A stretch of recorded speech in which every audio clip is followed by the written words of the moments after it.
guys, we are here at the Abuja Tech Roundtable event by Moss Company. It's a hangout spot for startup founders, tech entrepreneurs, and other ecosystem enablers. We're going to be talking about insights and opportunities for growth in this region, as in hot tech gist. So if you're not here, you are definitely missing out on something.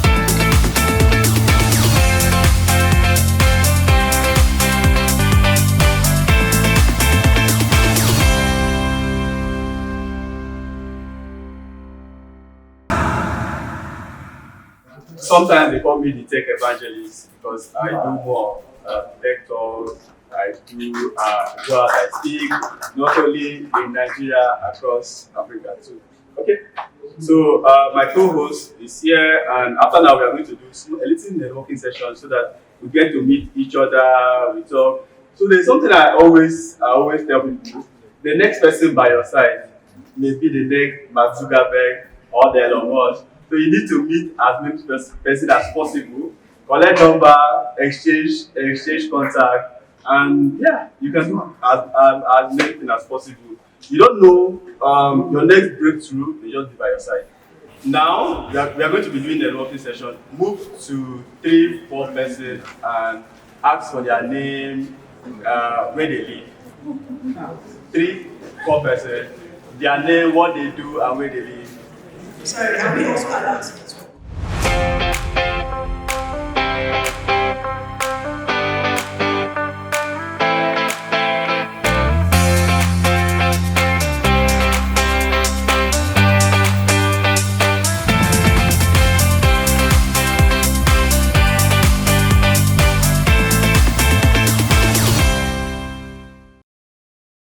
We have so many developers in Nigeria, and most companies, we want to increase that number. So how do we increase that number? By bringing people together, get to meet talent, and the people that are working in most companies, we are doing very, very well. There's something that we are doing in Nigeria that most companies actually look out for. Austin Igwe, a dynamic entrepreneur and leading figure in Nigeria's tech ecosystem, is the co-founder and CEO of MyShelter. His pioneering crop tech startup in Abuja revolutionizes African real estate, connecting property owners and tenants with cutting-edge tech. Austin's innovative platform addresses challenges like annual rent payments for tenants and guarantees rent recovery for landlords, offering flexible payments and comprehensive property management. Beyond MyShelter, Austin's commitment to innovation extends to PrintRight NG, a printing business, and the PrintRight Foundation for Sustainable Environment and Education. He also co-founded Verifind.app, showcasing his continuous development of tech solutions. An influential voice, Austin advocates for technology and sustainable practices to create impactful, real-world solutions.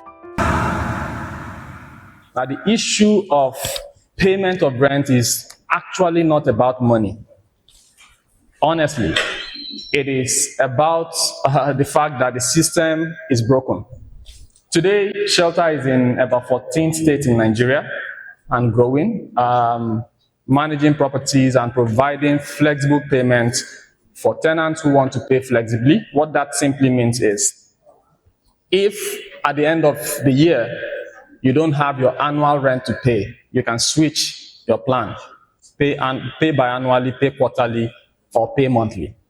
But your switching doesn't affect the owner of the property because Shelter bridges the gap. All right? The Nigerian landlords want to take their money annually. That's what they are used to. And so changing that became so difficult. And so we decided to meet them where they are. And what we did is, we take over the property, we manage it for the landlord, guaranteeing his rent. What that simply means is that on due date, the landlord gets his full rent, while the tenant who pays rent annually, if you have it to pay at the end of the year, you pay. If you don't have it, you switch biannual, quarterly, or monthly. Now with this, we also noticed that rent is like pregnancy. It's something that you are aware of. If you pay today, you know in 12 months' time you're supposed to pay. So we decided to take it a step further and then started integrating with some other banks. Today we have GT and First Bank integrated so that planning for your rent becomes a lot easier. But beyond planning for rent, there are other things you can plan on, within the shelter ecosystem. Okay, so these are some of the things we have been able to do, and Shelter is growing, and we're scaling this particular model into providing, housing solutions for corporate. And the reason is because we also noticed that staff productivity drops by nearly 40% once it is time to pay their rent or look for a new property. People move around looking for properties, and so it affects the productivity of the staff when they are working. All right, so we decided to design what we call Shelter for Corporate that addresses the issue of rent, either by paying or looking for a property, which you don't, of course, on the Shelter platform, you don't pay agency fee, you don't pay agreement fee. All of those are just part of the value additions that we brought in. All right, so if you're renting a property with us on our platform, you don't pay any of those. You just pay what we call security deposit, which is what, of course, people call caution fee. And then what else do you pay? You pay an admin fee, that's all. So we've been able to do that to help tenants or make it a lot easier. And that's one of the things we've actually done. So Shelter for Corporate is one of the things that businesses can now leverage on. We have seen a couple of governments, state governments try to address the issue of rent. Sometimes they think the problem is the agent. Sometimes they think the problem is the landlord. Sometimes they think it's the tenant. But they haven't been able to do that because the infrastructure required to make that happen is lacking. So with what we have done, we can actually plug it into any of these systems, government, private sector, to make payment of rent a lot easier, and possibly accessing properties or purchasing a property will become a lot easier on the Shelter platform as we progress. Because we also understand that owning a home is a cultural aspiration. Everybody here seated here wants to own one day. And so how easy is it for you to own one, all right? So these are some of the things Shelter is working. I also have been able to do a couple of things around, there's an app we just launched a few weeks ago called Verifying. Verifying is a solution that helps what it does for you primarily is to help you prevent or prevent you from entering into, or let me say, prevent you from losing your device. So what it does is you can register your device on that platform. If it's missing, you declare it missing, and then we can help you track it and find it. If you lose it. There's also what we call the heat zone and heat map that also keeps a tab on what we call it now. Keeps a tab of incident locations, so you don't enter that place, because that's where the problem is. If you know that this place you're sitting is a danger zone, you're a bit more careful.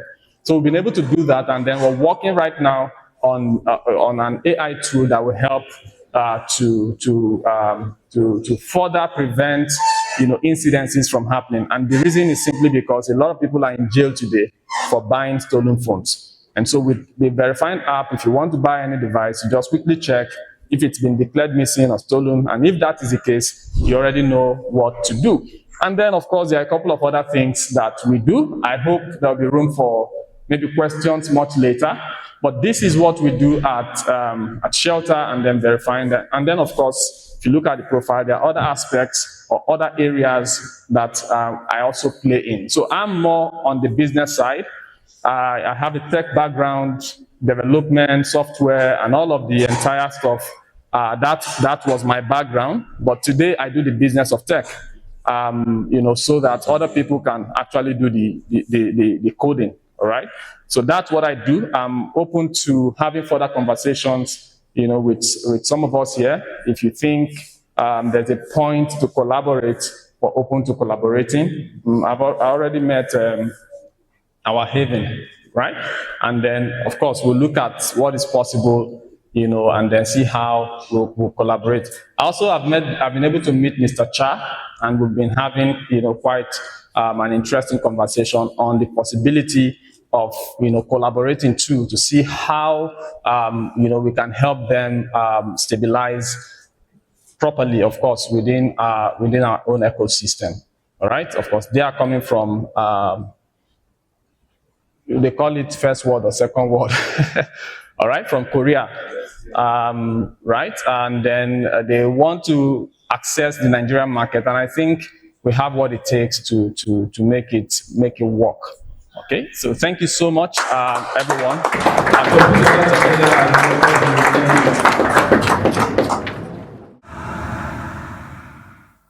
Your move from being a developer to becoming a founder, and how did your technical background shape that journey?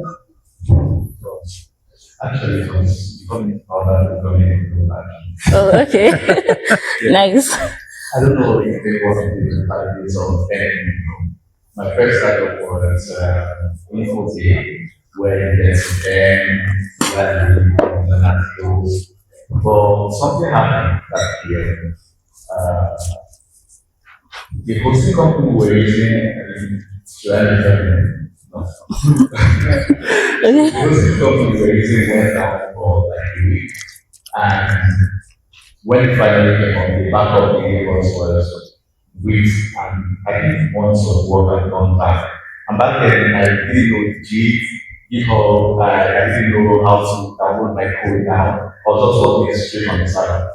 And then the backup they gave me was like work had done like two months back, it was so like everybody was down on things. So I had to inform everybody that day to register and then click control A, shut down and set. Okay. So that was the reason why I said okay, if I really go to the practice, I dabbled into blockchain and then landed into the cloud engineering and then became like full stack software engineer to build my own product. I think I built a couple of ETU platforms. Yeah, in other words, my journey has been interesting. I think moving from founder to software engineer and then coming back to founders journey again.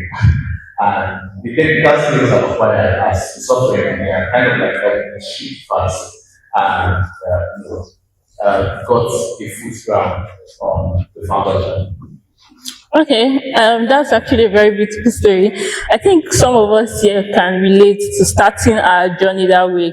You know, when you are stranded or frustrated with something, and then you decide to just, okay, let me just do it, and then you go into it. So thank you so much. I think maybe Mr. Godswill or Mr. Eden, anyone that wants to go next? Okay, Mr. Godswill. So I asked him, like, what inspired him to start his own, find his own company, and then how did his technical skill contribute to like that journey? Okay, that's a very interesting question because for me it was quite different. Okay. I already knew like some skills and there back when I was still in school, and I moved to Abuja. I studied computer science in Cricket Alabama. And I moved to Abuja when I was done from school. And I think I was just too lazy to cook and do my laundry because I wanted to like be on my laptop all day. And I tried to like check out other companies that do similar things like fix new plans of people and help them meeting. They're always like, oh, I have something I can call for you, nothing to corporate. And then the one that we corporate, they were kind of like very low quality. Okay. Very high quality persons. Nice. So I like that things come from them. So you select food very well. Yes. I know food. So I started like hiring people. So I was doing this for me first. I had for the Excel sheet, I had just hired people. I didn't have to people with cleaner and laundry person. I've had so many experiences. I hired a chef, and then at some point I started like talking to my friends about it, and they were interested. So I had an Excel sheet to manage business. So before the app, before the website, an Excel sheet. Yeah. And then after I went out for concerts, and they were coming back every month, every week, and I had to do something, right? And that's how I came to like. Wow, interesting. Are we not going to clap for him? Okay, thank you so much. Thank you, Mr. Godswill. So I think you've already answered my follow-up question. So I'll just go to my next question, which would be to Mr. Eden. Sorry, do you have something to say about? No, nothing. Okay. So, as a developer, how do you balance writing clean code with shipping fast in a startup environment? How do you balance Writing clean code, yeah, with shipping fast? Yes. So I think for me personally, I like the fact that there are different ways for you to achieve the same results in tech. So my personal method of writing clean code may not be the same as Mr. Godswill or Azawaya, but there are two factors that I consider very important, and one of them is your mindset, and then secondly is prioritization. So one thing that helped me as a software developer in writing clean codes, because when I write codes, all my codes are always clean. So one thing that helped me is my learning process. I learned from someone that taught me to write codes as though you are teaching, as though you're writing like an article. So when you're writing your codes, you first of all have to ask questions. So this code you're writing right now, am I going to revisit it in the next 3 months, in the next 6 months, in the next 1 year? That can help you decide if your goal at that point is to write like a clean code or to focus on shipping fast.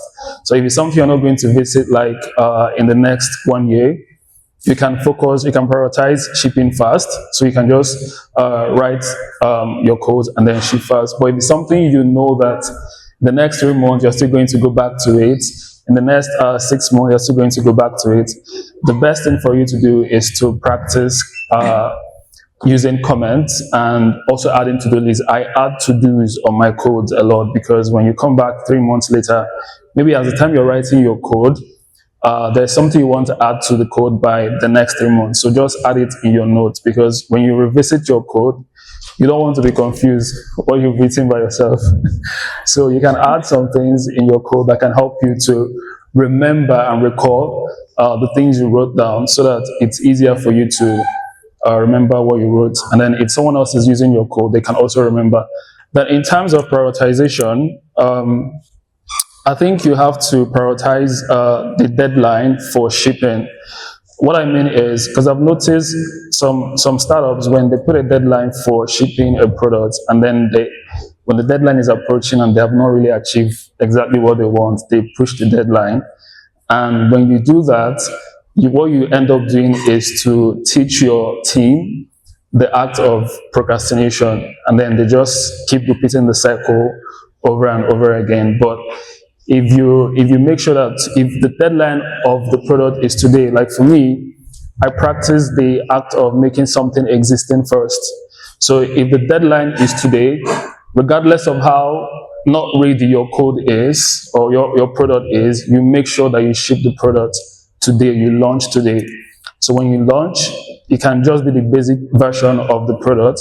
You can then iterate interactively as you work on it. So just put it on testnet, and then later on with your team, you can go back, refactor your code, make changes, and then push back. So for me, I think one thing is making sure that as a person and as a team, you guys already have that practice of writing clean code. Nobody's cutting corners. And then when it's time for launching the product, you make sure you launch it on that particular day and then ship. And then also use formatters. You can use formatters like PTR. I use PTR for my product for writing codes. You can use formatters. That can also help you to keep your codes clean as well. Okay, thank you so much. Thank you. I'm sure people have questions in the audience, but I'm going to move to Mr. Emmanuel. So that question is, there's always a war balancing mental and speed.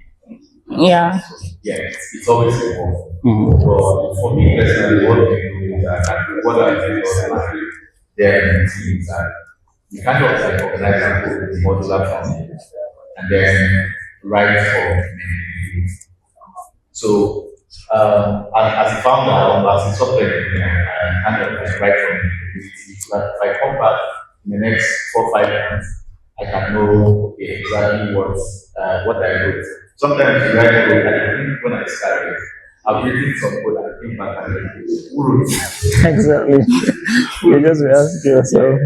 So when I started learning how to write clean code, yeah, writing clean code doesn't always mean slow. Yeah, you can write clean code and still be fast. Yeah, fast. Fast.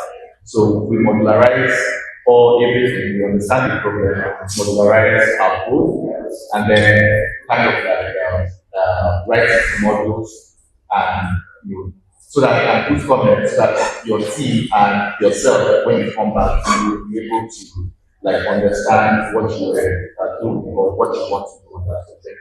Okay, yeah, interesting. Okay, Mr. Gossip. Alright, so there is a famous saying that break things very easy and push out things as fast as possible. At our area, how we use it is like both of the speakers have said very important things and most of the things we do that. But there is something else that we do. Okay. At our area, we like documentation. Yeah. Naturally, we have 7 days sprint. It's not really rigid and flexible, but we have a rule that each ticket or each task you're working on has to be a day's work. Any task that is more than a day's work should be split into more tasks. In that way, developers have clarity. It reduces burnout, because that also affects deadlines. That's anything that depends on something. Shouldn't be one ticket. You have to like break So, it. for example, let's say you're making this stool, Yeah. right? The top part could take 7 hours. The bottom part could take another 7 hours. Yeah. This stool is 2 days. 2 days. Oh, so you create 2 different tickets for them. Right, and each ticket has 8 days as a criteria. You have to meet for that ticket to pass. There is a QA, so after the members there's a review. It's not the member, myself or my CTO will review the tickets, whether it's back end or the front end part of this. And then when that passes, we have the product manager which will pick up that particular ticket and test it out. We have some kind of CI/CD that each ticket has a build and you can test it in singular. So now that gives clarity, and if by chance the deadline comes and we don't meet all the dates, generally for once we have documented everything we have done. We have used comments like the speaker said, and we have tested everything that needs to go out. It's only for us to say, okay, do we use feature flags to put some of these things out, or do we push the deadline? How we are decision. Oh, okay, interesting. So I think our speakers have already, our panelists have already like given their inputs. Does anybody have any contribution? Or should we move forward? Do you have any contribution to this topic? I know most of us have worked with startups and you have like a tight deadline to ship. Okay, thank you. Please help me give it to. Hey everyone, it's nice to have you here on the platform. Now my question is about scalability. During your early days of success, how do you decide at what point do you have to scale? Do you have to go back to write your code all over from beginning, or choose a different stack of maybe programming language just to manage scalability, especially when you realize your users are growing at a very fast rate? Thank you. Anybody can answer the question, actually. Who wants to go? Okay. So, if I got your question correctly, scalability, how do you compare to Refactor. Yeah. It's always easier for some there, it's always easier to write the whole thing. But it is more easier to refactor. That's why I say you write your code in modular form. So if you're building your architecture, you have to have interoperability and scalability in mind. Just so once your user has got a certain version, you are able to kind of like add. Based on the infrastructure, You can use auto scale groups or property action. If you're scaling based off of code quality and code performance, you want to first of all analyze what you're writing on, what you're building, and then know the stats to use from the first.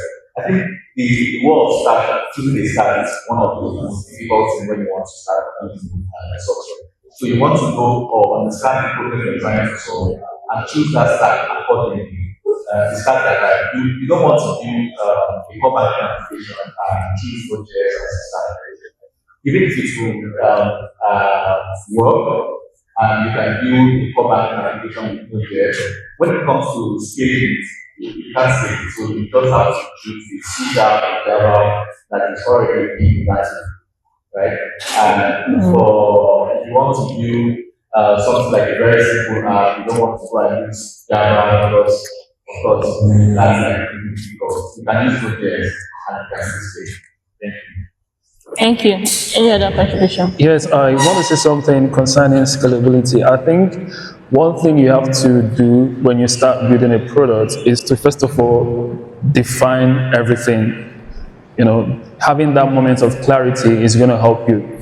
So for the company I work with, one of the things that we do is when we're trying to build a product, we create something we call the source of truth. So these are moments where you can create global components and modular distance, just like you said. And those things are the things that down the line they don't change, right? It's easier for you to scale from there, from that point. So you don't want to build a product and then also choosing your stacks is important. If you don't want to build a product that at the end of the day you have to start rewriting the entire code. Rewriting the entire code is more difficult than even starting from the beginning at the first place. So having that clarity and defining what the product is, the solution you're offering, is very key. So the start of the product. So it's more important, it's more beneficial for you and your team to take your time at that definition stage to define everything and choose your stack. Don't rush that process, don't rush it. If you rush it, having to go back to it again is a headache, trust me. So choosing your stacks and taking your time and then creating all those global components that 10 years down the line, you're still going to use them. Those are the things that's going to help you to scale your products when it's time for it. Yeah, you can. So. All right, so I believe that said like a lot of things, but I want to add something. So in software engineering, there's something called the solid principle, right?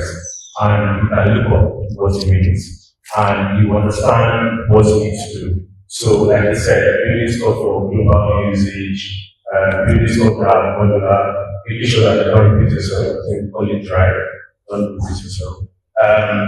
If you go with these principles and you definitely make sure that your code is clean, and if you're scaling, you scale properly. Another thing, because a startup is volatile. Startup is very, reason why we are different from regular companies, because startups move fast. So moving fast means that something can happen and you're pivoting to something else. The one question that you also have to ask is that this stuff, is it just so that we look like the best people, or is it going to affect business? So you have to weigh those two things. Is this stuff going to affect business? Because I've worked on a project where we're using class components. This is something that's responsible, right? But this, like for example, very important. So there were some projects, there was some files there with class components. No one doesn't really contribute us. Are you going to spend time fixing current code that customer are complaining on? Are you going to go and clear your code that's working? Right? So, yeah. Okay, thank you. I think I did not get the principle. I'm sure I'm not the only one on that table. It's all solid principles. Solid principles. Okay, solid principle, everyone, look it up. Solid principle. All right, thank you. So I'm going to move to my next question.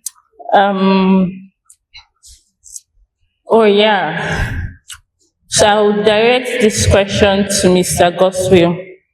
What skill or mindset shift did you find most essential when you stopped coding and started leading?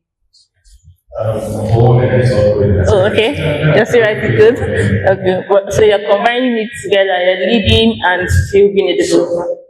Interesting. The most important thing about leadership is understanding people. when I was young and I was only front end developer, Yeah. and my co-founder was only back end, we knew ourselves. I and God, we knew ourselves for about 4 years, 5 years, 7 years down the line. And we communicate to ourselves. But when we started hiring the China part of the company, we needed to put things in place. I've already mentioned about documentation. I had somebody new and the person cannot come forward anymore. You know that it's a company problem. Yeah. Right? Nobody should be asking like obvious questions. It means that the company has not done their background work. So I'll say documentation. For attributes that somebody needs to be a founder, to be a leader, I would say you need to understand people. You need to have empathy. Because sometimes founders can be really, strong or hard or their words.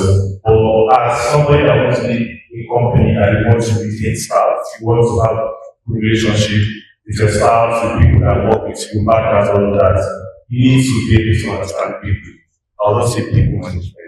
Right? Yeah. There are people that you know that this person is a superstar developer. Logging users. Someone wants to come and make transaction, take out CNN, and it automatically flags that transaction and transaction goes through. That was because it was using the dollar, so it was thinking that somebody tried to $10,000 and it was just flag. So I had to go into the code that generated and found an issue, saw the whole landscape and found it that was going to this. So you should already know these things, know the basics, know what you're doing, know the solution you're doing and what you're trying to do before employing AI to assist.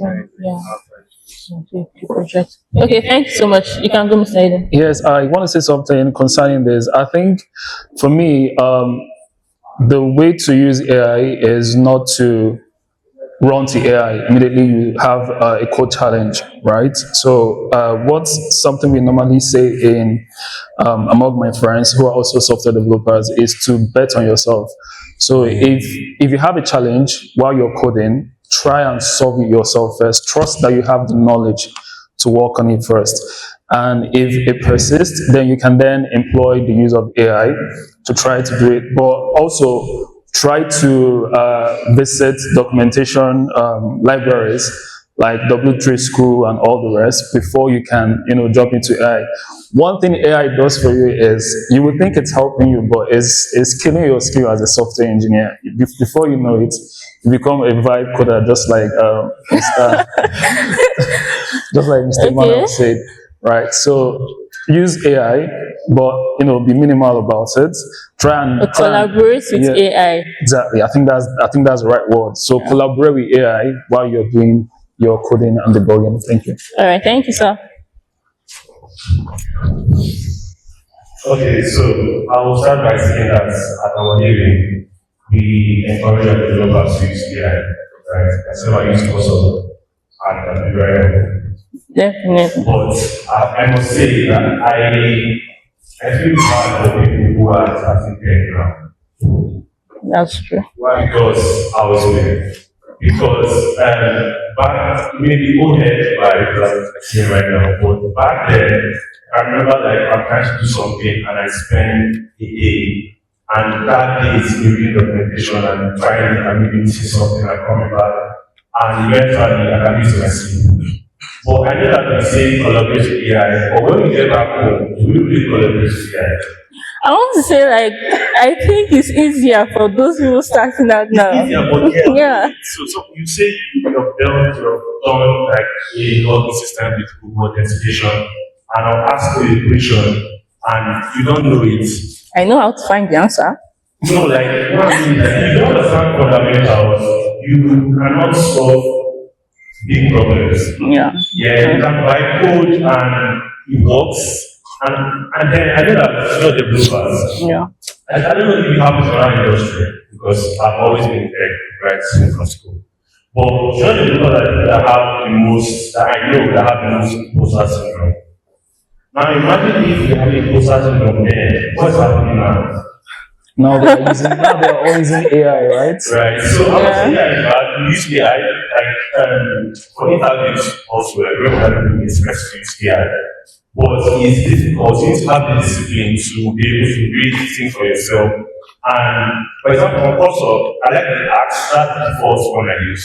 So when I'm doing something, I love to use the axe. So I have a conversation rather than it doing the work for me, and I just come in and push as a problem. Oh, Right? okay. So I would say that, but another thing about innovators is we use AI in our CI setting. So when you review, after like humans review, Yeah. AI can also review and say, oh, you spelled something wrong, or you did this wrong, and that's what you wanted to do. And then you can either ignore or proceed to visit the suggestion. Oh, okay, So, thank you. Yeah. Thank you so much. So I think I have two more questions, but we have to be fast so that we don't take up all our time. We should have founders in our midst here, or people that have ideas, exciting ideas. So as a founder or having experience in a startup, how did you validate your product idea to know that, okay, this product is what people want to use? I'm going into market and people are going to use this. And then did you have any challenge along the way? Yeah, anybody can go. So I think the first thing we did was we spoke to a couple of users and spoke to the partners who, I mean, based on the solution we're trying to do. First of all, Sorry, what's your solution? yeah, So people can first of all, the African problem is the African opportunity. So we understand the problem, and the problem was, I think I had a conversation with someone, and he was telling me that it's difficult for them to trade in borders because if you appreciate that we're kind of the exchange rates just to be able to make more profit. I think at some point, so we have like border around the world. So, so the really change is so high prices, the exchange rate. So he was talking to me and then I was like, okay, what if we can do a solution that can make us for that business? We know that there are solutions that does that, but is it effective? We know we kind of like spoke with them, spoke with partners, spoke with engineers. So it's very important that you know this. You really understand the problem. And then we went ahead to build a POC. We went ahead to build a POC, that's proof of concept. This kind of like allowed us to test what we have found, the issues we found in the market. Now, the traditional banking system was efficient around Nigeria, but can you send someone money in Kenya? Let's say you employ someone in Kenya, are you able to pay them their salaries, or you're a freelancer in Nigeria, are you able to receive your money effectively? So what we did was kind of like employ the use of stable coins. Thank God for AFC, that's African Stable Coin Consortium, that are currently building stable coins for African countries. Right now in Nigeria we have CNA, Kenya we have CKS, all by the help of AFC. Now we were able to use that to bridge the gap between traditional banking and finance. So understand the problem, talk to partners, talk to users, and then validate your idea by pushing out like a minimum viable product for a POC for a start, and then see how it goes. Then and then compare to building a solution. All right, thanks so much, sir. So, do you have anything to contribute? What is the question again? Okay, how do you validate a product idea? And then what if there are challenges that you've had along the way? Like you have an idea and then you want to ship or you want to launch. How would you validate the idea? So you know that what I'm building, someone would use this. So I think from my experience, one thing that that has helped in validating product ideas is to find to launch a test net and ask users who are possibly having a challenge on that particular area on what exactly the features they want to see in the product to be. So when there is a product to build and you want to validate the ideas, asking people who have already been in the field, for example, if it's something regarding developers, because recently I built a product in terms for that helps developers in the company that I work with, asking them questions concerning that product, and then applying those features in the product you're building can help you to make sure that the features you're launching for the product is actually something that people want to see, and then it's something that they can use in the product that you're building. So you don't want to build something that when you put it out there, there's nobody, it's not, you're not building a product for yourself or something you feel like, oh, this is going to be good enough for everybody out there. When you build something, make sure that the feedback people are giving to you, you're taking it in. Sometimes when you build a product, you don't get too attached to a particular feature. I've seen this happen for a startup that I work with. The product was launched, and this particular feature, the founder really liked it so much, but then users are actually not using it. So are you going to listen to the fact that users are not using this thing, and then find something that is more suitable for them, and then apply that to the product? So having that in mind, that usability is the key. If I'm building something and nobody is using it, there's really no use for it. So Yeah. someone have, if you launch a product that is going to help people to make payments using WhatsApp, right? I think someone particularly launched a product that if you interact on WhatsApp, you can use that to make payments. But Yeah. what is the usability of that kind of product, right? People, do they find it easier to use that for their payments? Will they trust it? And then the market, the environment, the market, the geographical market area where you're launching the product, you have to also consider that. Will people trust to use that kind of product in that particular setting? Or would they prefer to just open their GT Bank app and make a transfer? So these are the things you have to consider in validating the product. Yeah, powerful insights. I hope we are learning. Okay, Mr. Gospel. For our living, we did a couple of things. We Yeah. spoke to some successful founders. We had use testing. We made money, but the day that I realized how it was validated was when somebody outside my family and friends paid us. Okay. Right? And person came back the next week and came back the next week and came out. I was like, okay, this was. We are good to go. I had to go to the one of them I went for the day myself. I was like, hey, I'm found and applied to like a product and what I did not product. Yeah. And I took that feedback and I was like, okay, this is a lot of people. The challenge we had was first of our price. When we launched our price, we were very cheap. Too cheap that people do not think that we provide Very legit. So it's like I feel like Nigerian thing. Exactly. We are able to get profit, but people feel like it's not too cheap. I don't trust. Yeah. So we have to understand the market and adjust the pricing. And the next thing is we make sure we listen to customers. So about it was another part of the holistic side. So if you have a new plan, if you have a non-research, whatever, we don't have calls to people, send out emails to get feedback almost as every service as every time we make payments. Sometimes we cap it so it's not like spamming, but we over communicate to our customers to get constant validation. So we don't lose, trust. Yeah. Okay, thank you so much. You said something that struck me at some point. It's more around leadership. It's more around leadership and what you call it, controlling your team. You talked about micromanaging. I just wanted you to somehow put it out there, what percentage, because you said it like it was needed.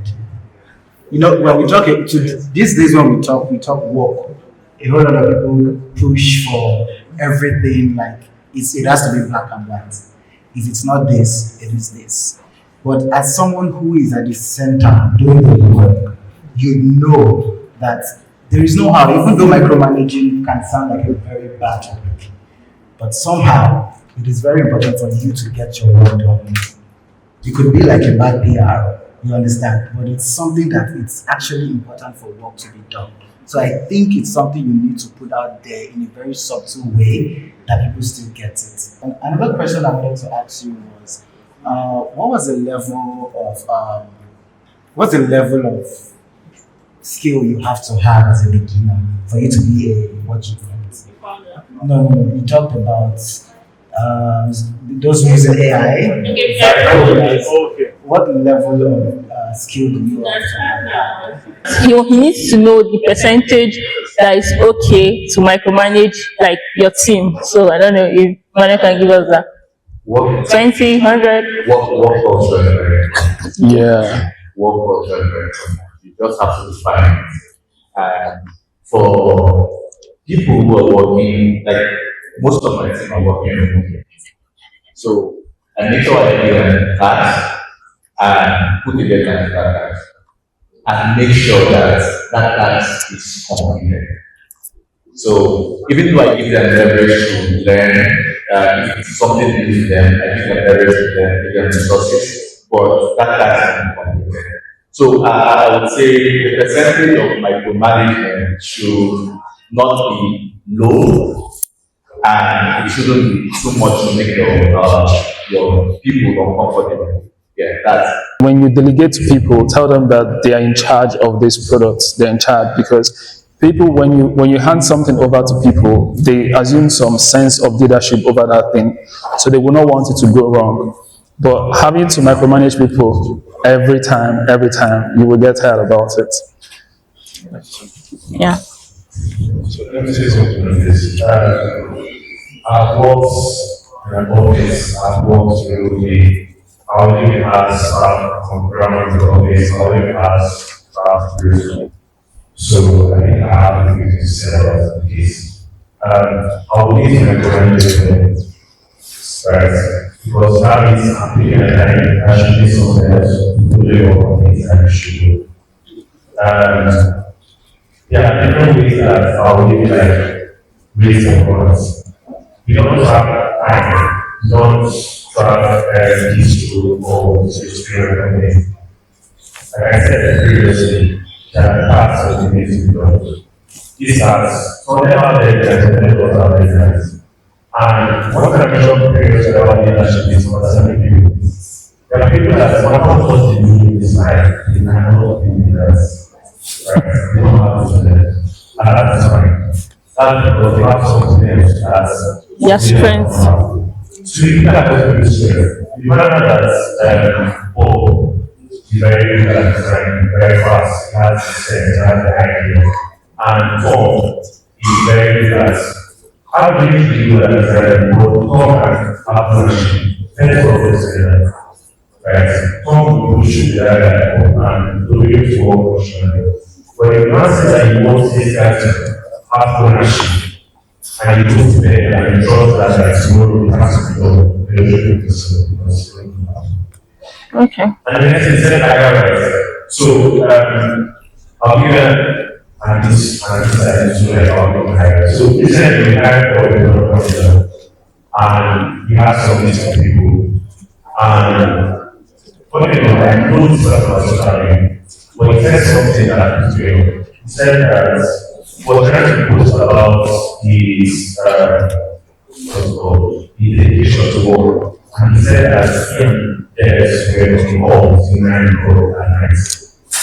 And I was like, you know, come here and our days are set around 20 months for us. I don't think what the goal is doing. It's what you should do after work. Right? You used to rest up in the next kind of function. You used to eat something. Right? That was salary, whatever. So it's important at the same time as the leader used to do that this thing. And there's so long we have express for assistance. At some point, it's going to be smart, we have to All right. Okay, thank you so much. I think we don't have one question. So, skill and experience, which one is more important? It depends on the context and the company you're running. So if you have like a product you're building and it requires like really good hands on it, you should go for experience.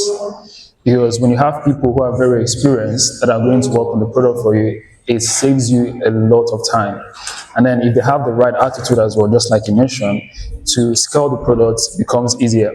But when you're starting a company, you need guys that are skilled. very skilled, guys that have fire in them, that are willing to go the extra mile. So it depends on the contents. For a startup, go for skills. For a product that you need really good hands, you go for experience.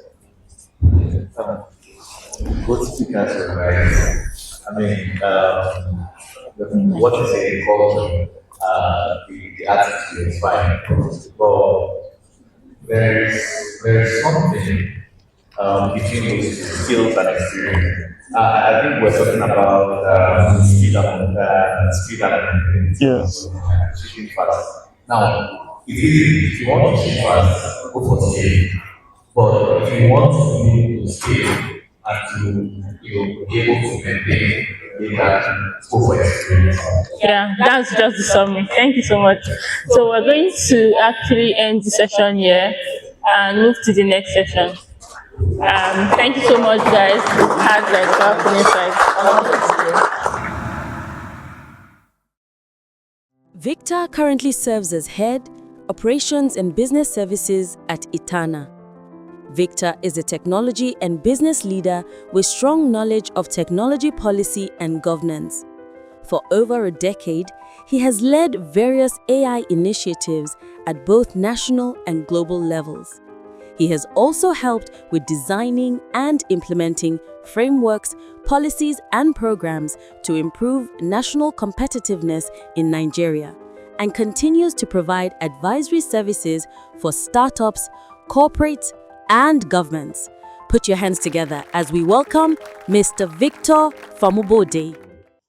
I'm just going to, run us through just from an historical perspective, when you consider regulations and how it's been able to create, for instance, the future that we've had today. So let's go back in time, early 2000s. We had, during the Obasanjo's era, I'm so sure some of us might be familiar, and if you're not, you can always, still go back and check. And how crappy that particular, sector used to look like. And that sector sort of unlocked, the internet boom that we had in Nigeria. And when you look back also, you would say that, well, maybe the internet, when it comes to digital connectivity, we are not at the point where we would love to be. We want to be able to ensure that internet is, penetrated across different remote areas. But think of it, if we still had NITEL, how do you think we'll be able to be seated here to talk about some of these innovations that we're talking about today?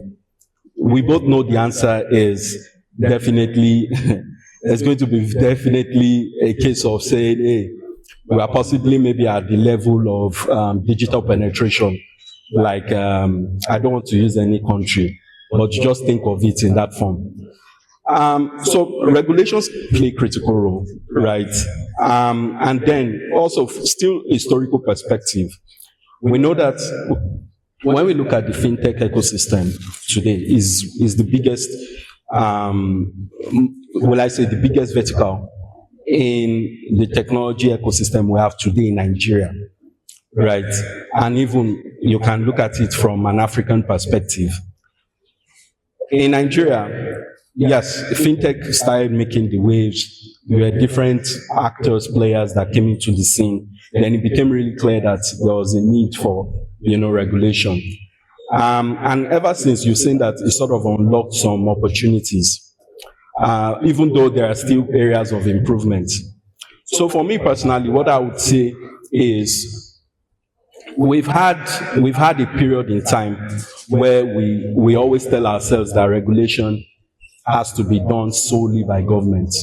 But I think for me personally, I've worked in government where I've helped with policy development and regulatory development. I'm also within the private sector. I've been an engineer in my time. But I know critically that there is no way you want to talk about regulation without clearly engaging. So I'm going to come back to that.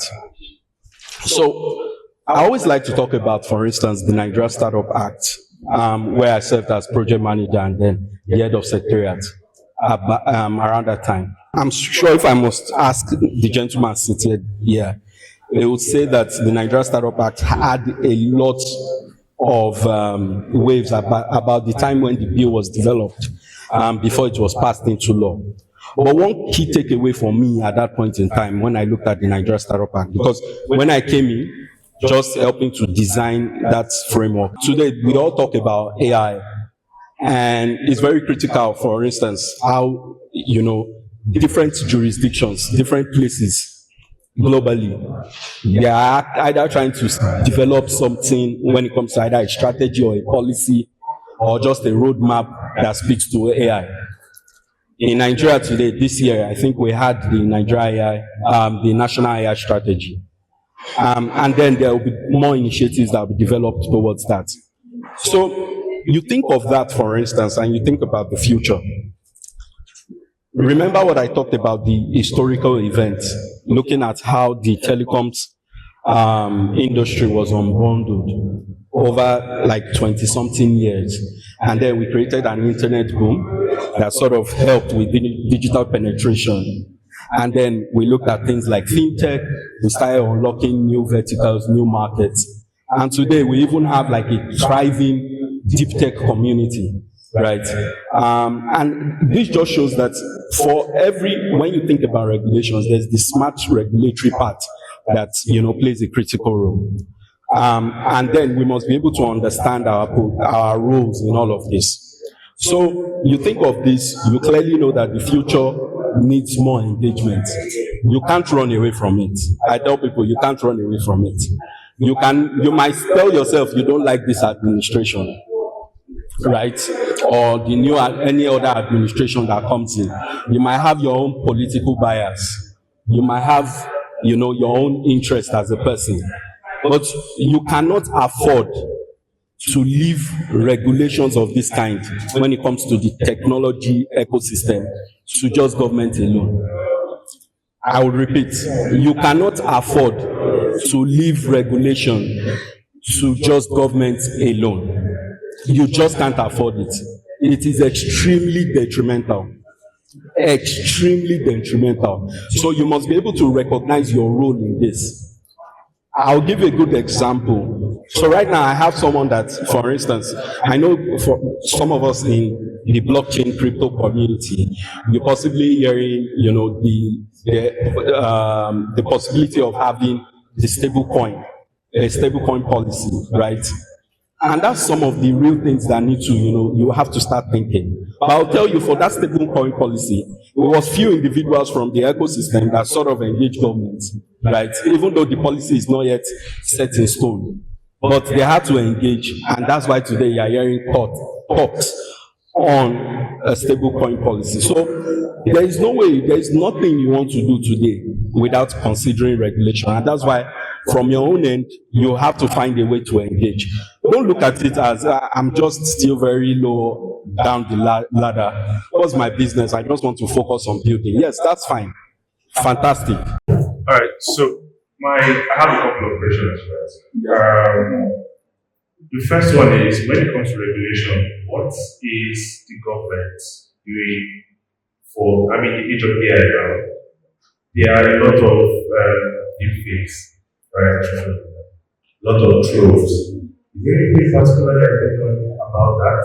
First question. Second question is, our hearing runs heavily on logistics. And it has never been very clear, right? So there are cases where we have our riders go to let's say somebody goes to have a laundry pickup at Wari or a laundry pickup at Dawaki. And a rider goes there and VIO tells the guy to park, sees the bike and says you have to pay this amount of money.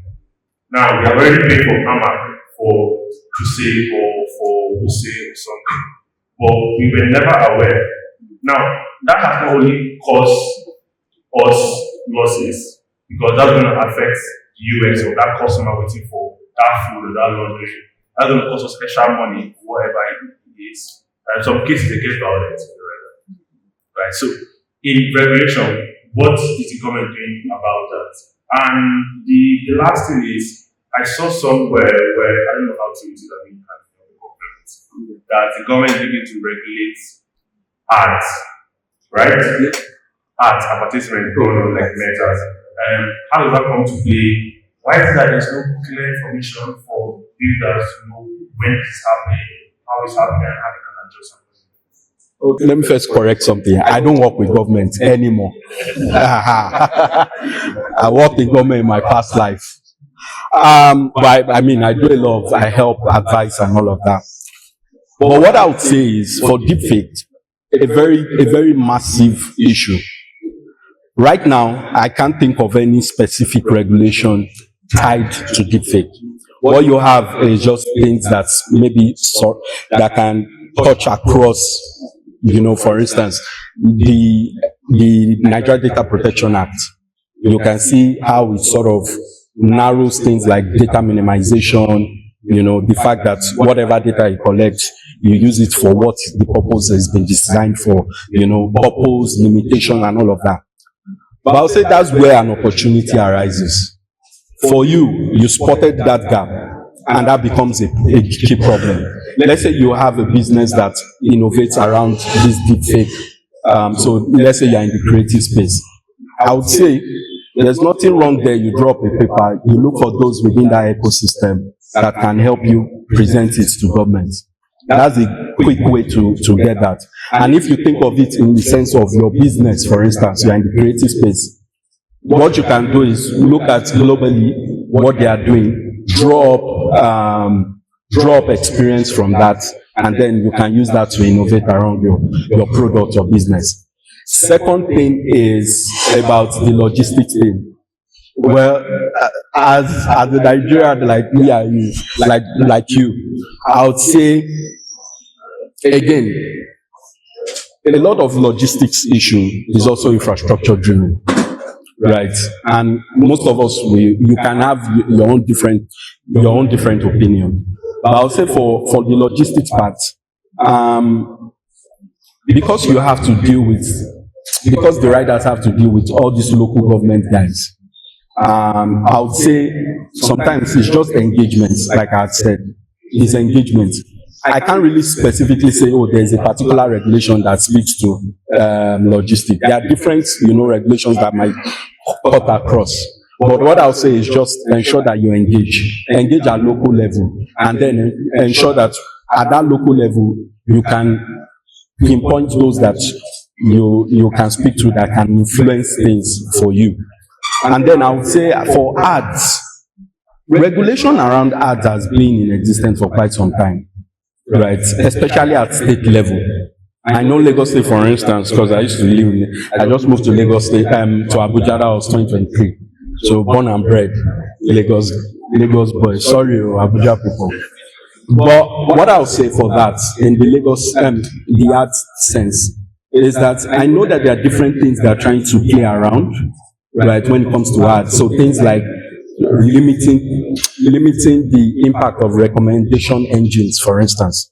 Right? I mean, those of us that are in AI, we recognize recommender systems and all, and trying to ensure that there are no deceptive use of those kind of technology on how you promote ads, and then just creates like a predatory ecosystem for users. So there are things around that. But I would say, if you are interested, also drop the paper, position yourself, and submit. That's what I'll say. Thank you. You cannot build a business and scale it without regulation. Now, sometimes we talk about scale and think scaling is just codes. How tough, how scalable the code is. It is not it.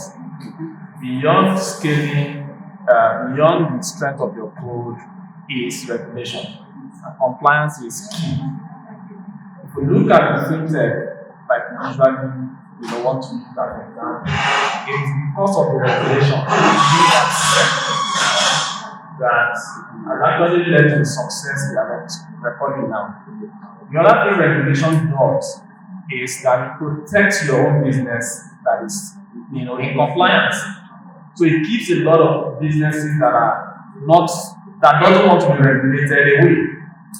Nobody challenged here is, and that's my question to you. When you guys were working on startup ads, were there times you specifically deliberately worked on things to help educate people on what you're doing.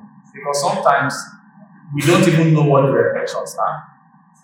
If you want to look for regulations within your space, like the guys who are in the logistics business, like you mentioned, some of them don't really understand, the regulations around that.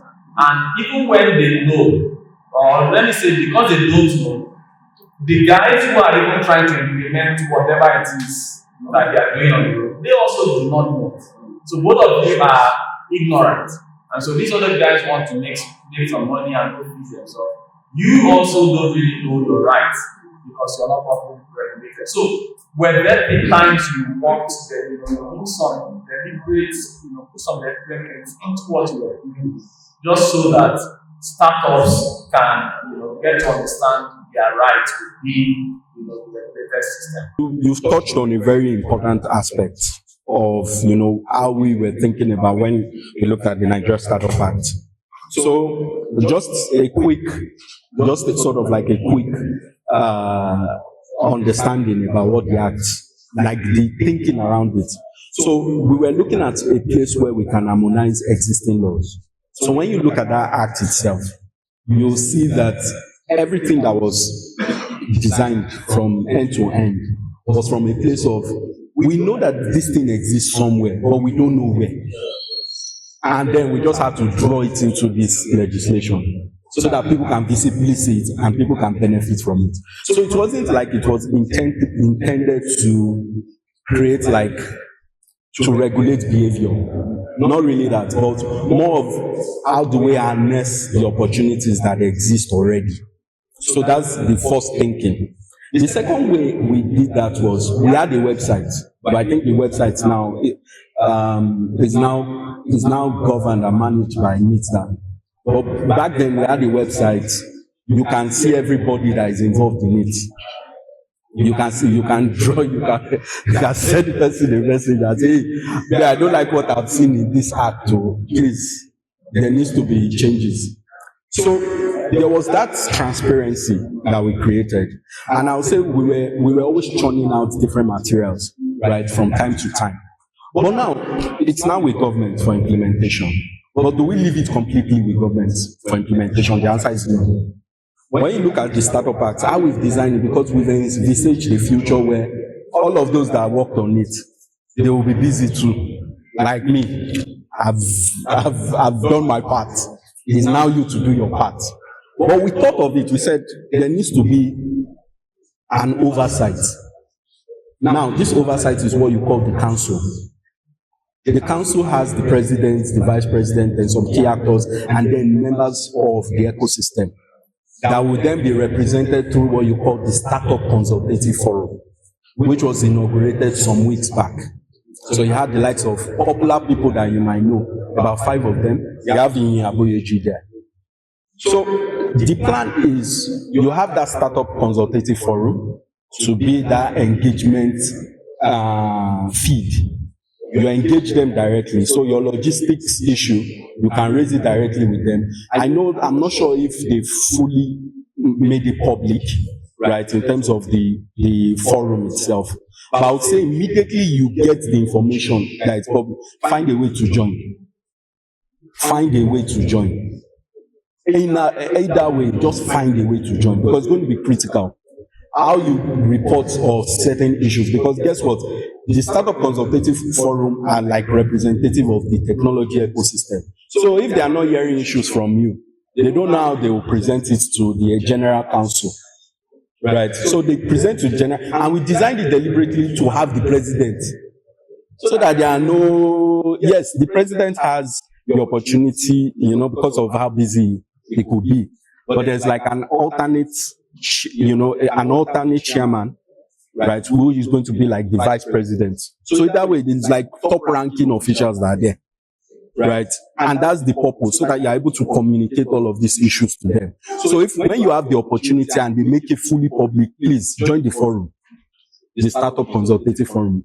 Extremely important, right? But there are leaders in the forum that will then represent, which are like the likes of and others. We were trying to design or we were trying to build like the application, which is going to be like a one-stop shop administrative center, because it's what you call a special economic zone.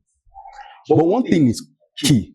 Special economic zones have always been designed as traditional free zones in Nigeria.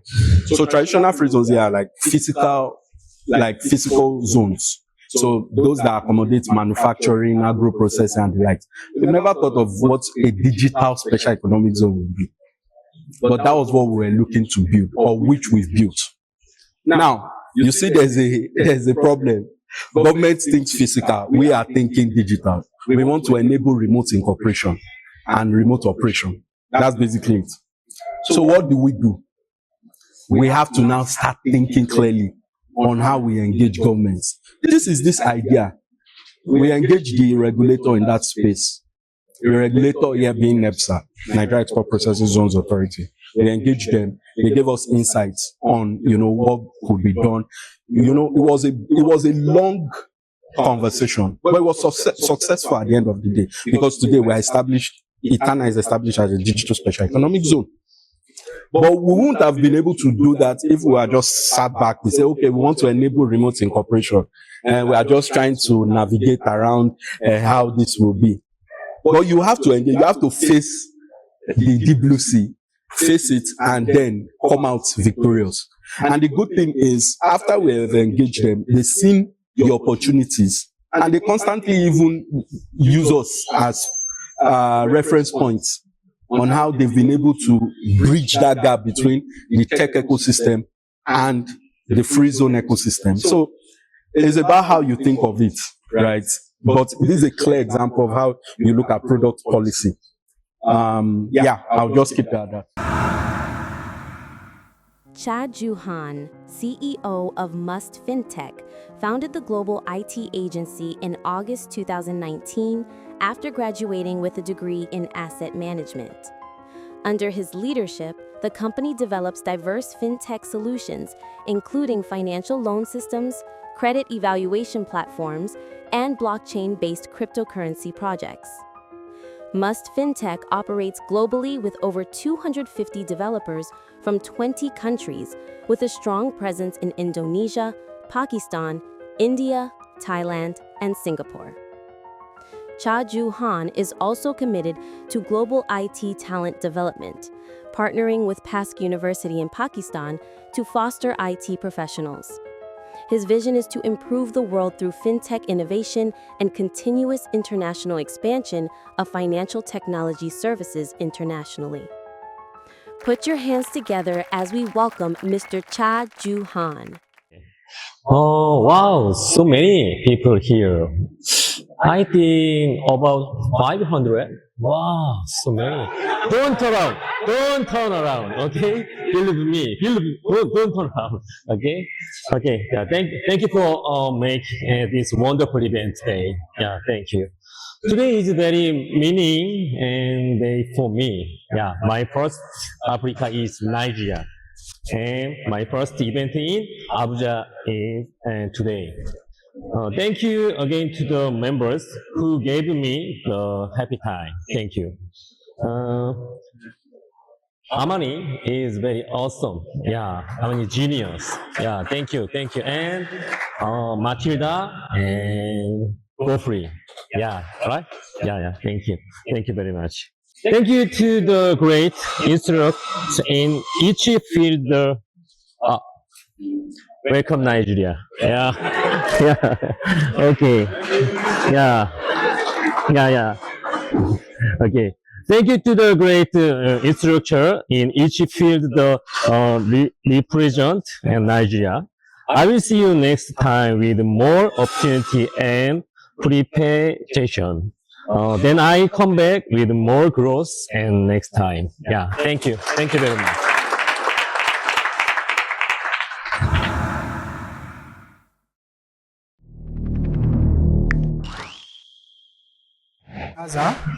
My AZA is a fintech application that we are connecting Africa, the whole of Africa, with stable coins. So what we do currently is to make it very easy for anybody moving around Africa to be able to transact with their local currency. So if, for example, if you have Naira and you're in Nigeria and you're moving over to maybe Ghana or Kenya, it's just easy for you to fund your local currency and pay out to any vendor, to anybody in their local currencies, let's say Ghana cedis or Kenyan shillings. Yeah, and Maaza also is, we also make it easy using stablecoin for you to make your bill payments, for you to be able to receive money from USD, Euro, or pounds.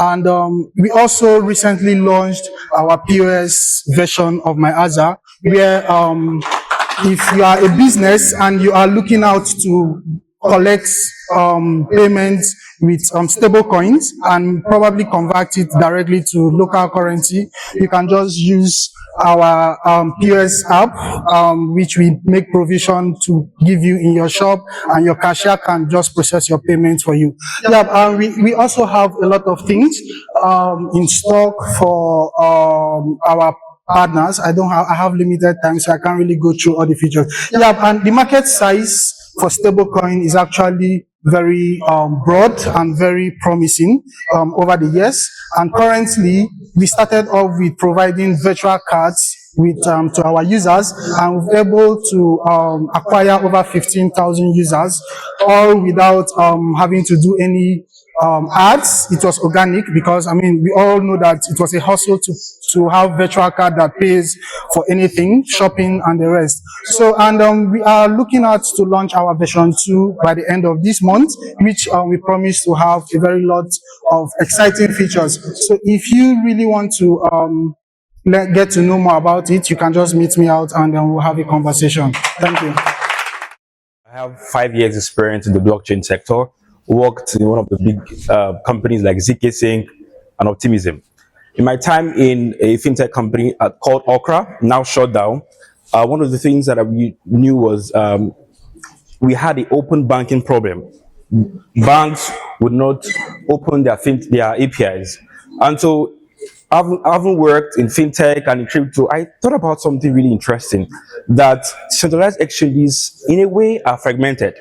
And so I built Transfer, a B2B platform to help businesses connect centralized exchanges into their application so that people like Maaza can incentivize their users to link Binance, for example, and move funds without necessarily toggling multiple applications. We did that, had a few businesses, and we thought about something. Let's build a consumer end application. And then we built Bybull, B-Y-B-U-L-L. And what is Bybull really? It's a platform where you can track your portfolios, you can send crypto without necessarily toggling one or two platforms. Interestingly, you can even get insight about the next thing that's going to go parabolic. For example, ZEC, that went from $80 in 2 weeks to currently $720. So if you discover ZEC with Bybull like a week ago, your portfolio will be up by like maybe 50%. And so since then, we've been able to get like 25 users on board Bybull because we are currently on the beta phase. So join me in building Bybull, the next big thing in the world. Thank you very much. I'll be beginning with you, Amani. My first question for you is, we know you have built this tech community in Calabar and you have other communities and startups that you are engaged in. So from your experience, what makes a product truly user-centric? And how do teams maintain the focus during fast-paced development? Thank you for that question. So how do a team maintain user-centric, focus on user-centric? So for any product to be user-centric, that means when the team is building their product, that means they have consulted the users. That means the users' feedback is built into the product. Just imagine you are using a product where you don't feel that you are part of the problem, that they are solving a problem for you. You will not really feel the product. How focused that product is on you. That is how better you feel the product. That sometimes we use product not because they are the best out there, but because how they sell it to us, how they make us feel, how we see, how we can engage with the product. That's how I think that is how focused a company is on a particular person. That is how the person will use the product. Yeah, thank you. All right, thank you so much for your response. So what I got from that now, you have to be involved in the people you are selling that product to. You have to understand the people to be able to build what they can use. All right, thank you so much. Okay, over to you, Ms. Mojuba Oluwa. We know you have built this community, and as a product manager and project manager, yeah, sorry about that. So what major collaboration or product challenges have you faced in your course of managing projects and products, and how did you solve these problems? Okay, so can you guys hear me? Sure, definitely you can. But I think collaboration is like a very important thing that happens when you're like, building, right? And if you're not able to collaborate with whoever you're working with, it doesn't matter how good the idea is, there will be some sort of delays, right? And I think one of the times I really faced a collaboration issue was when one of the times where I faced a collaboration issue was when maybe the higher ups wanted something different, and the team members, they were building for another reason. So at the core of collaboration, you guys have to make sure that you're building for the exact same reason, right? If you're not building for the exact same reason, there's going to be like disparities here and there, and then there'll be delays, and then you guys will start coming back to the issue and whatnot. So it's very important to at every phase of your building, right? It's very important to know, okay, at the beginning, you guys will come together, agree on what you're building. And just because you agreed at the beginning doesn't mean that along the way, there won't be any, you guys won't, yeah, because sometimes people will start building for another thing. For example, developers and designers, I know you guys have beef a lot. So developers will say, okay, they want to just build this thing. You will see a designer building one elaborate design, right? And it's not like the developer can actually build it. They can, but they're like, to what end? Why should I actually build this, right? So it's very important to, so if you now like maybe bring these two teams together and say, okay, this is what we're actually trying to solve. This is what we're trying to get for our users. This is what we want our users to experience. Then you're able to kind of like, bring everyone together and achieve that particular goal. Hope that answers the question. All right, thank you, Ms. Mojuba. Mr. Amani, I don't know if you would like to make a little contribution to that as well. Challenges in collaboration and projects. Okay, I think she has said almost everything that I wanted to say. She hits the point. So for me, one of the challenges that I might have with communication is trying to make people understand why I need a specific feature in the product. So there are sometimes that because of our background, our personal biases, sometimes can skip into the product that we're building. It's sometimes hard for people to see things from your own end when they are not when they are not gaining from it. Yeah, so that's what I want to add. All right, thank you. So practically, sometimes we come from different backgrounds, and I believe that as creative or as tech seeds and tech bros, sometimes your own personal bias clashes with what the team's general idea might likely be, but then it still boils down to collaboration, understanding still. So yeah, thank you, Mr. Amani, for your contribution. So I'll just go straight to the next question, and it should still be to you, Mr. Amani. Yeah. So how can founders and product team build communities that not only support their products, but also shape their long-term growth? Okay, yeah. So I'll take example. We know about GDG. GDG is all over the world, and you know that GDG is built on global products. Yes. So they have built a community of users. Why did they come up with that community? But GDG, I use GDG as an example. They build a community around their product so that these people see a purpose more than you selling a product to them. Anybody in GDG platform will know that, oh, I'm there to connect with people, I'm there to engage with other developers, I'm there to learn from how to use some of the Google product and how to upscale myself. But in between, the company is selling their product to you. So they have built a community in such a way that for you are seeing the purpose that you're supposed to be in, but for them, they're using it as a market for you to capture you. Because let's imagine it's only Google product that you have been, it's only Google product that you have been listening to or they have been selling to you. Whenever you have a problem that you need to solve, definitely you go back to Google product for you to solve that problem. So that is one thing. And another thing, for if you are the founder, if you are building something, please involve people as early as possible. Form community around it as early as possible. The advantage of it is that you have early feedback. People will give you, okay, this thing is not good, this is good. From the community, you get sense of where you can direct, right? Where you can even pivot the product, the direction of the product. You can pivot your product from the original product to the next one.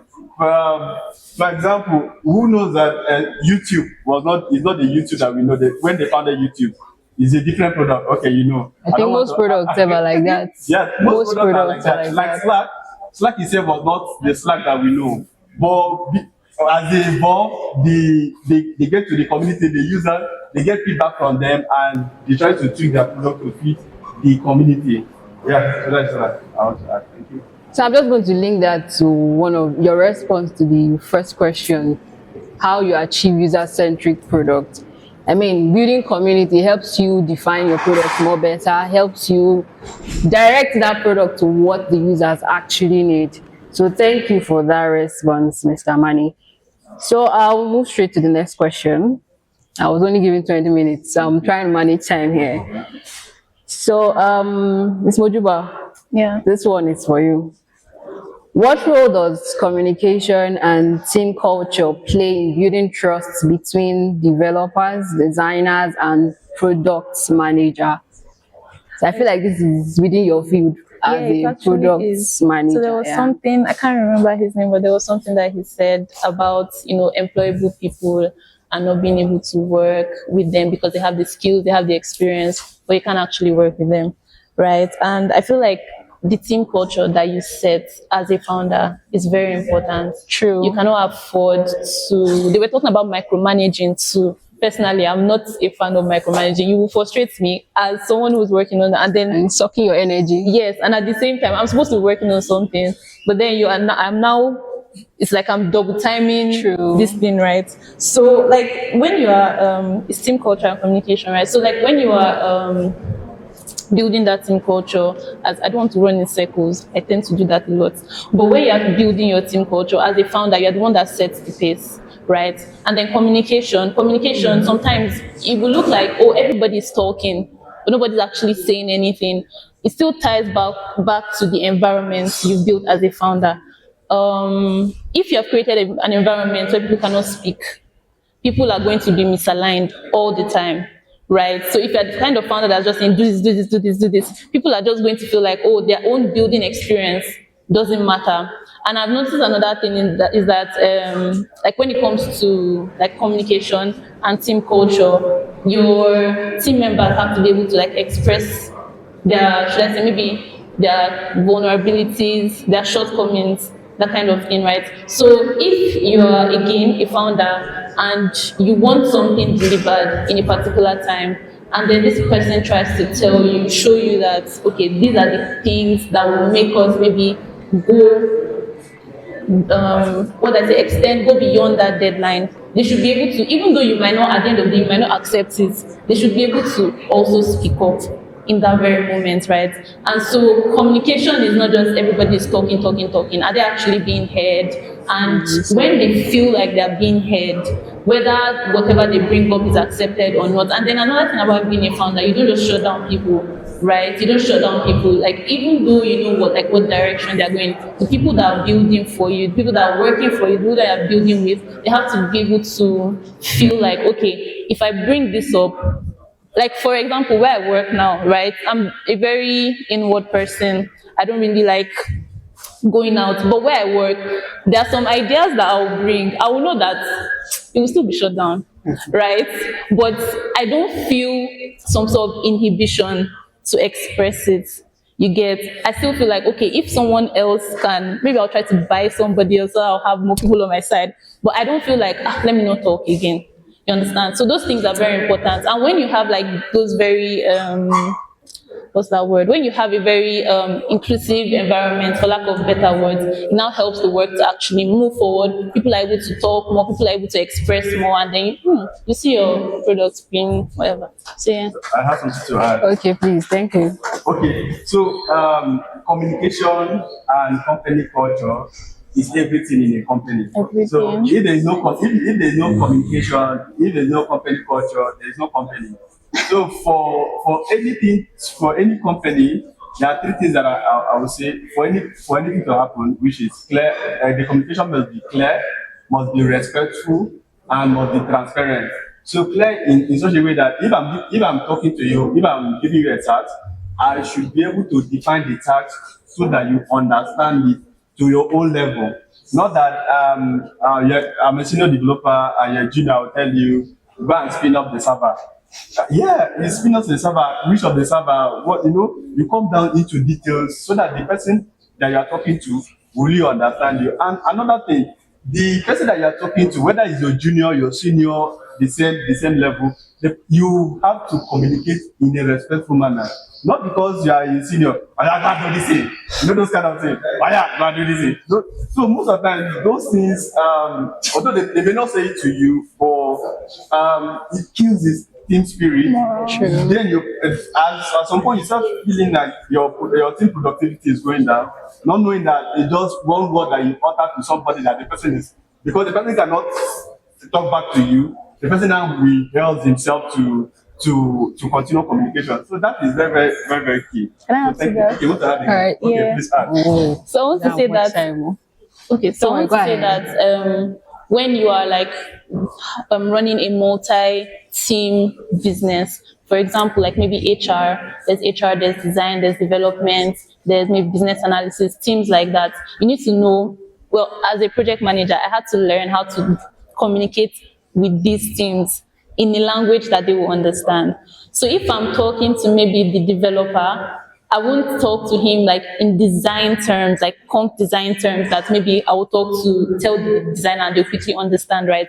So as someone in the middle of all of that, you have to, and even as a team member, you also have to be able to know how to talk to you have to be able to talk with your other team members. You cannot, if you're talking as a designer, if you're talking to your developer and you're just saying, well, I want to use Figma to do this, and that, they'll be like, okay, you're not communicating. Like, you understand? So you don't even need to be a project or a product manager to communicate effectively with your team member. And then he also said something about seniors and juniors. If you're a senior developer and you're telling, like you said, go and do this, no context, no nothing, they'll be like, okay, so where do I start from? And then you find out that the work would even be longer because they'll be doing research and all of that. They'll be doing a lot of research. Something that you could have told them in about like 2 minutes. A text, an email is short stand-up, no more than 5 minutes. You understand? So I think like, that's thank you so much for your contribution. So summarily, you just have to make your team members feel valued. Yeah. And that you can get as a result of communicating clearly and respectfully to them. So thank you. My time is almost up. I have a few seconds, but I have one last question to ask Amani. Just one last question. So as startup grows, how do you see community collaboration and continuous improvement shaping the next phase of product development? Okay. Thank you. Communication is everything. Community is where you get feedback from your product. and which other one? And Collaboration and continuous improvement. So for a startup or for a founder, we all know that your version one, your V1, V2, V3, they are not the same. So it's from your community that you get the feedback. You collaborate with your team to scale, and more feedback from the community, more communication, more iteration, better product. So that is how the cycle goes. So the more you get feedback from the community, the better you communicate to your team, the better you communicate this feedback to your team, the better your products will be. So that's how the cycle will continue. So let me not. Yeah, thank you so much. Thank you, Amani. Thank you, Mudiba. Oh, sorry. Sorry, I won't take time. Sorry. So, concerning like community, when we were trying to beta test a product, that's our LMS. I noticed that quite a handful of people that were beta testing were our alumni, right? And it's very important to build around what they want. They would want. It's very important to build around what they want, what they can use. If we had not included them, they are the ones that directly experience the product, right? They're the ones that directly experience the product.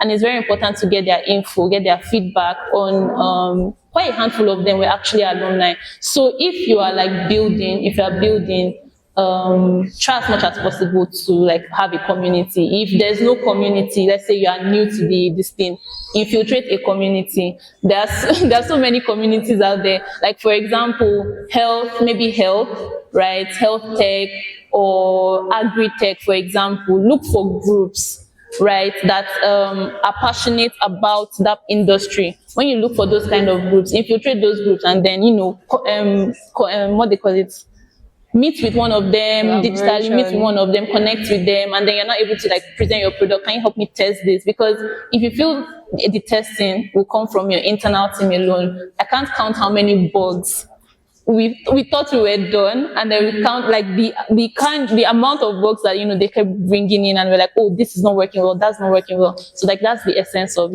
using your community around this. Thank you. All right, thank you so much for your contribution. I'm sure we have learned one or two from this conversation. It's been a very insightful one. And for founders and prospective founders, prospective startup founders, we have learned one or two on how to build community, or the importance of community building in building or developing a product. So thank you so much for joining me on this panel session, and thank you guys for listening. Yeah, so my name is Eto Olei. I'm a software engineer, and I've worked with Callstack and a couple of experienced product delivery firms. So yeah, I just want to talk about Closer, and Closer is all about social networking, connecting like events to people and people to events and activities. So imagine you get into a city and you're trying to find out what is happening around that city. For instance, I get to Abuja, like I'm new to Abuja, and I want to ask about what is happening, let's say 2 kilometers next to me, similar to what Google Places is doing. And then you are able to search and find out exactly what is happening. And you can find this event, and you can even find like other parties or buffet activities. So Closer is all about that. And what we're trying to do is connect people to events and also activities, not just events, but there are lots of things possibilities and lots of things you could do with that. And what I want to say right now is, particularly we've perfected the side of events, and we are also looking at getting people to experience activities. So talking about activities also, because I believe we all know how events work. Talking about activities, there are lots of buffet places happening around in town, but we don't have accesses to those because they don't really post them like activities, although you can find a few, or friends could tell you.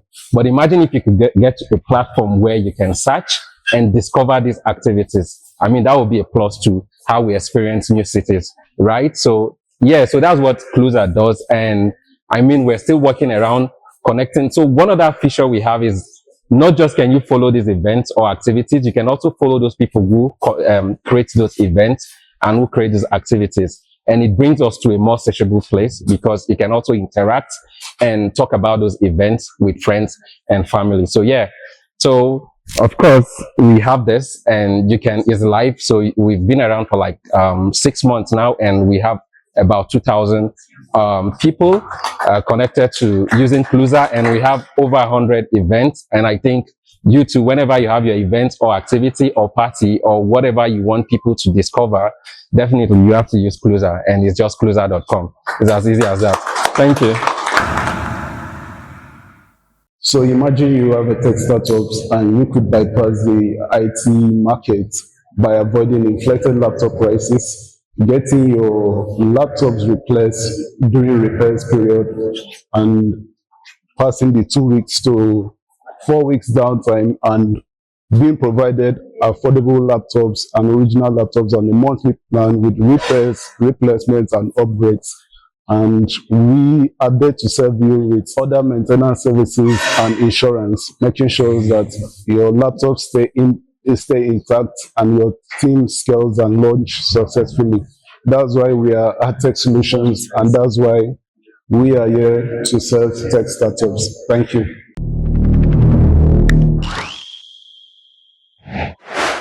Now, Homes is a prop tech solution, and I heard someone like speak about property tech. I remember that was earlier in 2023. I was renting a home for the first time in my life, right? I'd been staying with my siblings, and I was in the university, and I had to rent a house. And I discovered how very, very, very difficult it was to get a house in Calabar. I searched for months. I was thrown out of my house, I'm not even joking, and I realized that this was a problem. And then moving forward, I realized that it wasn't only me who had this problem. About 70% of renters in Nigeria have always like this issue of having house agent issues. 70% of Nigerians, of house renters in Nigeria find it difficult like to get a property. So what's the solution Homes is trying to do? Now, we are building a platform where property owners, that's the landlords, the tenants, and also vendors can find like people can connect on our platform. Now, what happens is landlords can list their properties. It could be like a house, or maybe you have like a land or whatever. You could list it on our platform. Then the tenants can see those what do they call it? Those listings, yes, on the platform, and also vendors. Now, imagine you're coming to Abuja for the first time ever. Say you've stayed in Lagos all of your life, and then you're coming to ABJ for the first time, and you want to like get a property without going through like all of the stress of having all these agent issues. You can just go to Homes and then find a property, right? Another thing we are doing is incorporating vendors in our platform. Now, what vendors does is this. Let's say you are coming to Abuja for the first time, like I said, and then your house like has a plumbing issue, and you have nowhere to call a vendor. You don't know any plumber in Nigeria, in ABJ. On Homes, you could find like plumbers, you could find carpenters, people who would do all these services for you. And then the last thing we are doing with Homes is that we are building on chain. Now, what this means is that one of the core features of Web3 is ownership, right? On Homes, we want even everybody to like own property, right? So let's say you've listed a property, for example, which is for purchase. Let's say you have a house in Lagos, and this house is worth like, let's say, ₦1 million, right? Different people can own this property. Sorry guys. Okay, yeah, that's basically the idea. Thank you very much. The Humanity Anchor Initiative is an initiative built from youth organizations and like-minded people. We focus on 3 basic SDGs, which range from SDG 1, no poverty, to SDG 3, which is good health and mental well-being, to SDG 5, which is gender equality. What we do at the Humanity Anchor Initiative is we focus on marginalized communities where women, young adults, and children face gender inequality and inequality in general. So what we're trying to do, we're trying to bridge a gap where we could meet these persons at the community level. We all know that Rome was not built in a day, but something about Nigeria is while building these bricks, we get downpours from the government, we get downpours from individuals, we even get downpours from the community itself. She mentioned something about having to meet this community at the community. We see publication and news where they say about 10,000 Nigerians are trained on something, about 20,000 Nigerians get laptops. All this, most times, these are just publication and they don't get to do these jobs. But what we've been doing is, with no funding at all, we've not liaised with any government funding or any arts funding. We've outsourced our thing individually, where people come to volunteer their expertise, not being monetary value, but what they could offer and give out to the community. So my colleague will talk about the rest aspects. Hi everyone, my name is Scott. I am public health professional. I am into monitoring and evaluation, resource mobilization, and some other aspects too. Basically, that initiative is built from a passion perspective, fueled by the passion of my very good partner here, lost his sister who developed the initiative.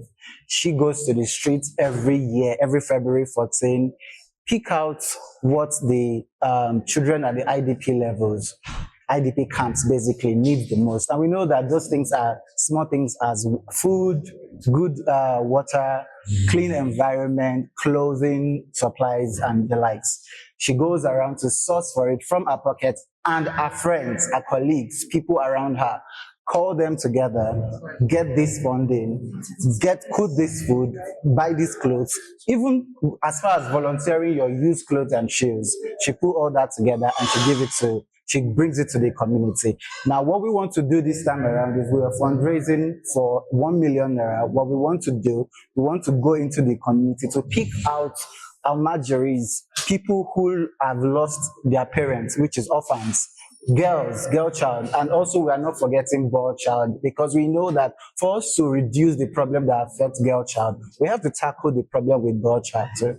So we are making sure that that takes a percentage of what we are going to be doing. It might not be the major percentage, but we are going to make sure that at the center of what we are doing, boy child are also champions of it. They are also benefactors of it. And that's why we need support. We need all the support that we can get. We are actually auctioning what do you call it, on Saturday? Yeah, on 15th of this month, on Saturday, next week, Saturday. Where we had already sent out flyers and expecting people to join, to come give. Is that? Location is at Jahi.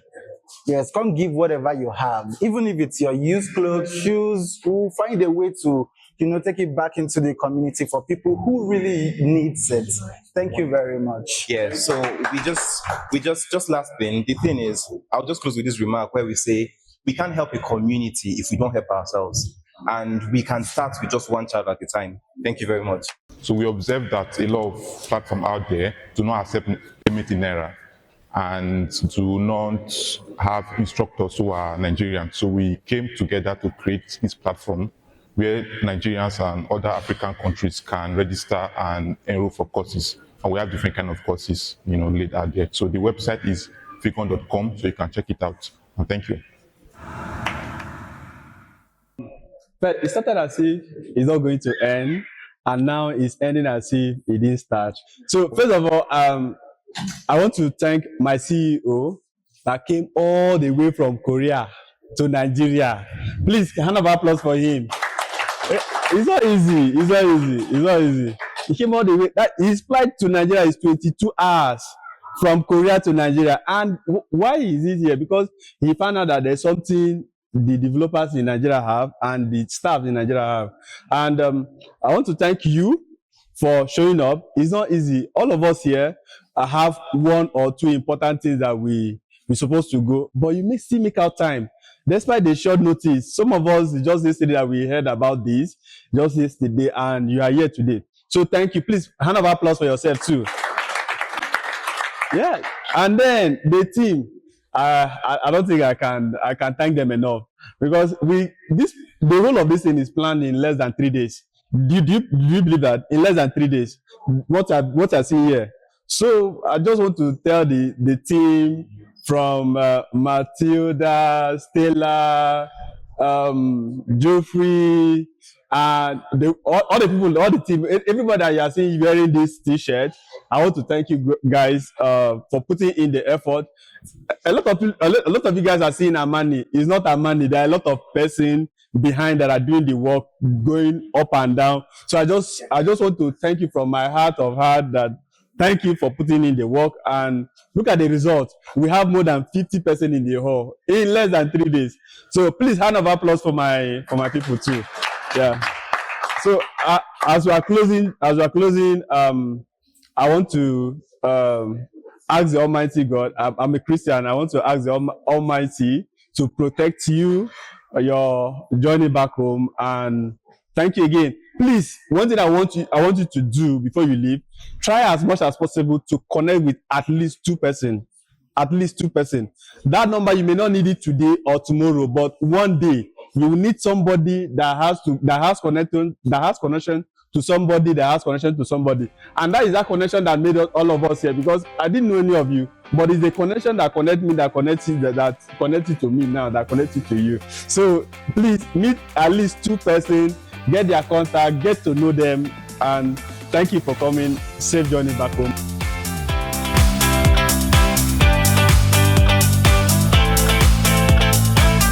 So it's a wrap at the Abuja Tech Roundtable event, and we have had a whole lot of things to learn today. We've learned about prop tech, regulating policies in tech. We've had pitch hackathons where people have come to talk about their products ranging from education to social enterprise. We've had a lot of things learned today. Until next time, I'm your host, Augusta Okpara. Bye.